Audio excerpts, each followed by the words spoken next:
In the northeast of Germany, there's a quiet landscape of austere beauty, the Elbe Valley of Lower Saxony. Every year, swans, geese, and cranes in their thousands turn the floodplains into a concert hall, a spectacle of nature at its best, just 80 kilometers from the city of Hamburg. For decades, the River Elbe marked the border between east and west.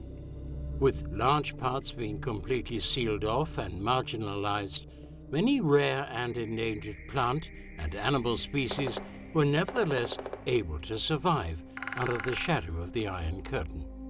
Since 2002, this unique landscape is under protection as a Biosphere Reserve. Man and nature are supposed to develop in harmony in order to find ways into a sustainable future.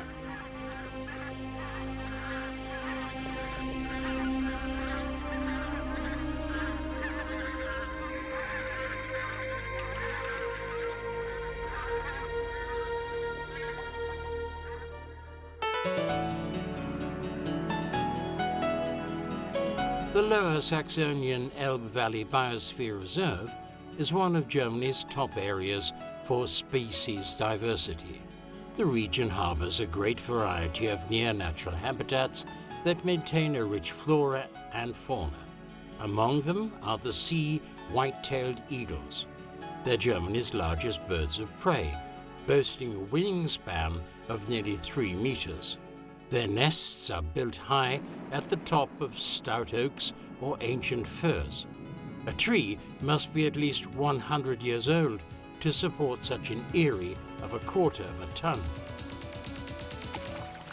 Protected by the dense vegetation along the river's margins, otters have settled in many places.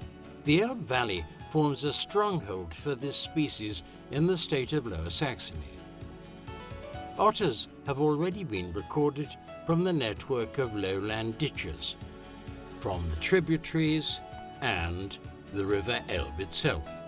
Their presence lets us know that the fish fauna has recovered as well. But these aquatic weasels feed almost exclusively on perch, pikes, and tench. They need to catch almost 1/2 kilogram of fish a day. Otters used to occur in the whole of Europe and Asia. Since the 17th century, they were persecuted in many places, particularly for their pelts. Today's strict protection guarantees that the underwater hunters are slowly spreading again and are winning back their original habitats, much the same as their neighbors on the river. Otters and Elbe beavers live peacefully in close proximity in the Biosphere Reserve. While the aquatic weasels feed only on fish, beavers are strict vegetarians. And they are among the most characteristic species of the floodplain landscape nowadays. Their traces can be seen everywhere. In order to reach the fresh green of the sprigs, beavers have to fell trees. They require more than 2 kilograms of green stuff a day. Only since 1990, the Elbe beavers have returned here. Their population of the Biosphere Reserve alone is currently estimated at more than 500. Talking about numbers and record-breaking, these are among the front runners: cranes, geese, and whooper swans. They rest on the banks of the Elbe in their thousands. These birds are winter migrants from northern Siberia and from Scandinavia. In summer, they're found breeding in the high north, while in the cold season, fleeing from ice and snow to warmer scenery, as is found here on the River Elbe, thus transforming the landscape into a fascinating natural stage. Several of them stay in the Lower Saxonian Elbe Valley Biosphere Reserve even during summer for breeding, like the crane. Meanwhile, about 40 pairs set up home here each year to rear their young. Here, these long-legged wading birds that can grow up to 1.6 meters find everything they need: tranquility and, above all, enough food, as everybody can hear. In addition to small mammals, amphibians in particular are among the favoured prey of cranes and many other meadow birds and waders. Out of 19 amphibian species recorded from Lower Saxony, 12 species are found in the Elbe lowlands. The species use marshes, small ponds and pools and wet depressions for spawning in spring. Such waters are also home to even extremely rare species like fire-bellied toads. In fact, in Lower Saxony, the only pools consistently inhabited by fire-bellied toads are found along the River Elbe. At nightfall, their unmistakable voices carry through the Elbe lowlands for miles, and other amphibians join in. Frogs and toads transform the spring landscape into a huge nightly concert hall. The shallow waters in sandy areas resound with the long-lasting calls of natterjack toads. These extremely loud calls enable the males to attract their females to the mating waters. But these amphibians are rated among the most spectacular in the Biosphere Reserve, moor frogs. As early as March, the love-crazed males gather, as seen here, in the lava moor amidst the sub-district of Neuhaus. In order to impress their frog ladies, the gentlemen swap their brown skin for an azure wedding suit. This blue wonder is not fully understood, but appears to be caused by lymph fluid accumulated underneath the skin.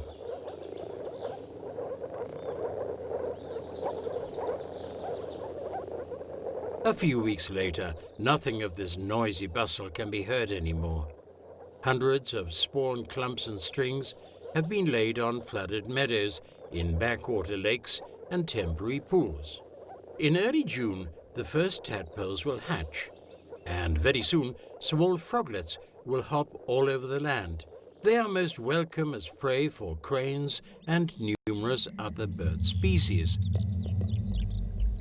In contrast to the crane, this one is not shy towards human beings.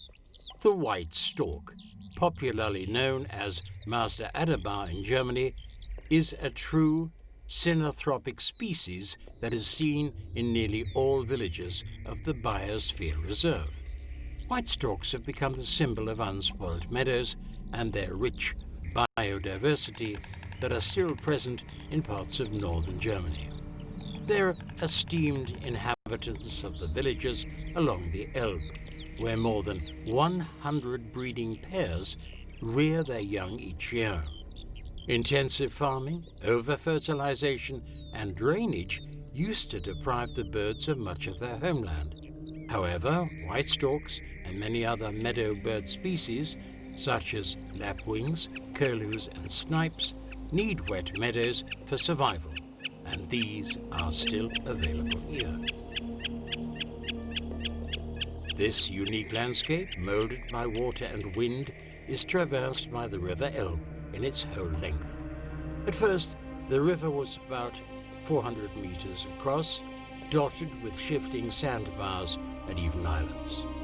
As these pose a serious problem to shipping, groins have maintained the river channel since the 19th century. These transverse structures protrude into the river, increase flow velocity in the channel, and slow down the erosive power of the water along the embankment. The suspended load of sand and silt particles is deposited in the groin fields. These provide new habitats created by man. The so-called pioneer plants are the first to conquer the riverbanks, especially in summers when the banks of the Elbe fall dry. Extensive areas of sand and mud appear. On the developing drift lines, short-lived pioneer vegetation arises. This is often composed of rare species such as strapwort, sandsbury, and meadow fleabane. These are joined by taller plant communities of nutrient-rich sites that grow up to 1 meter high. One of the characteristic species is the Elbe Spitzkletter, presumably introduced from America to Germany in the 19th century.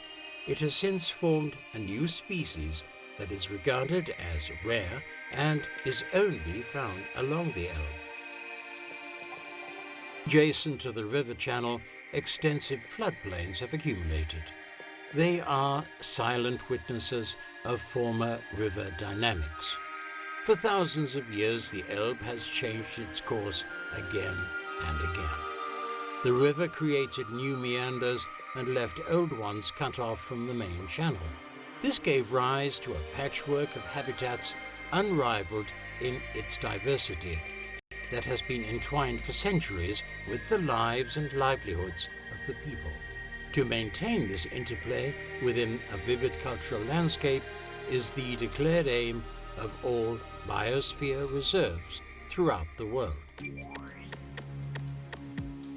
Biosphere reserves are scattered throughout the world and networked in 107 countries on 5 continents. The Elbe River Landscape Biosphere Reserve is the largest in Germany, extending over several Länder. The Lower Saxonian part is called Lower Saxonian Elbe Valley Biosphere Reserve. It stretches over 100 river kilometers and 56.760 hectares along the Elbe from Schnackenburg in the southeast to Lauenburg in the northwest.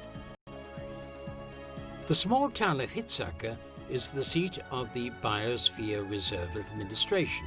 Being located in the old town hall, 13 officials and staff of 3 departments manage and coordinate all activities related to conservation, care and development, as well as education and research.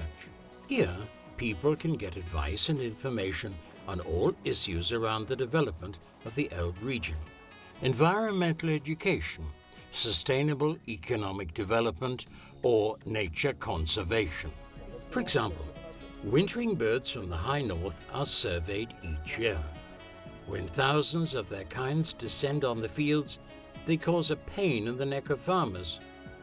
Aimed at the protection of the northern visitors, the Biosphere Reserve Administration offers farmers a contract. Farmers commit themselves to tolerate the birds on their fields and are granted financial compensation. In addition to the conservation scheme for Nordic birds, the Nature Conservation by Contract program also includes maintaining the habitats of endangered meadow birds. In addition to conservation activities, the Biosphere Reserve Administration coordinates and accompanies numerous projects on regional development.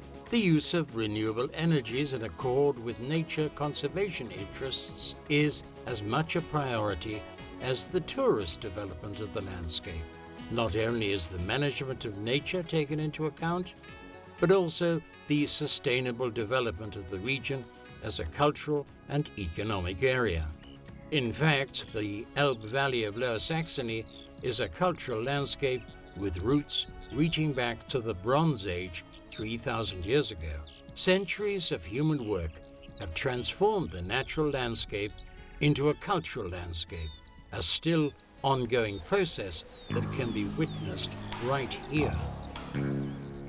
Just like here in the Biospherium Elbtalauer in the Blackeder Castle, the information center of the Biosphere Reserve.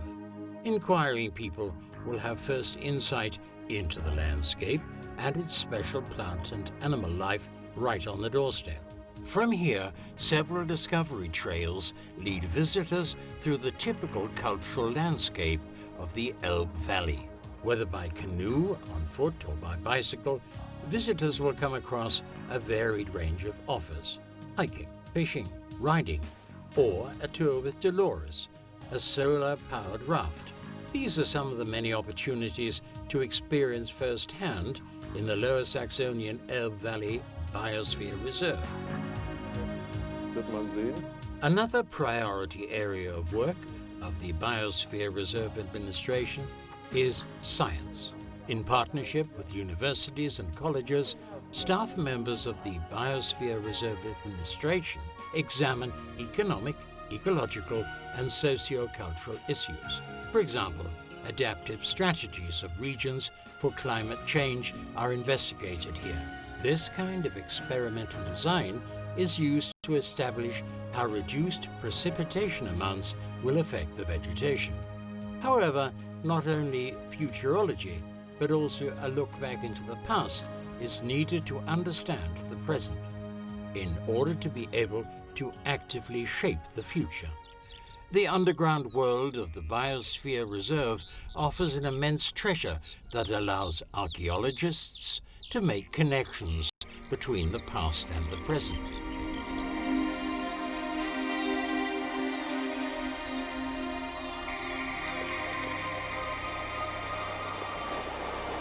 For thousands of years, the Elbe glacial valley has been an untamed, impassable floodplain landscape. Human work over the centuries has changed the face of the region. A unique cultural scene has emerged where man and nature can thrive alike. This is because the Elbe Valley of Lower Saxony is not only home to rare species of animals and plants, it's also the dwelling, workplace, and economic area of the people who for centuries have molded the landscape and belong to it. To safeguard and develop this unique asset is a worthwhile investment in the future, here in the Lower Saxonian Elbe Valley Biosphere Reserve.